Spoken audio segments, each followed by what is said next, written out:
Good day!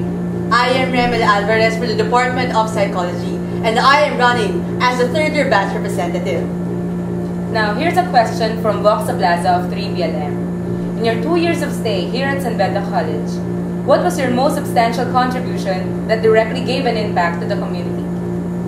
Well, on my 2 years of stay here in San Beda, I became a member of the Beda Volunteers. Actually, I became the VP for Corporate Communication in my second year. And what is Beda Volunteers? Lahat na nandito, nagbibigay ng pagtulong sa kapwa. Lahat na nandito, hindi lang academics ang iniisip.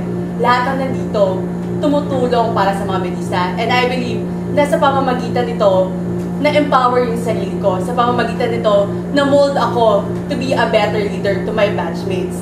Kaya if I will be given a chance, I will be really happy to share what I have learned, to empower also the students, my batchmates. Kasi naniniwala ako na as a leader, hindi lang dapat ako, dapat kasama ko yung mga batchmates ko.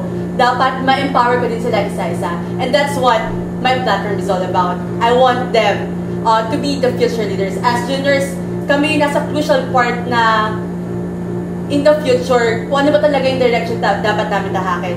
Kaya naniniwala ako that the key to success is leadership. Thank you.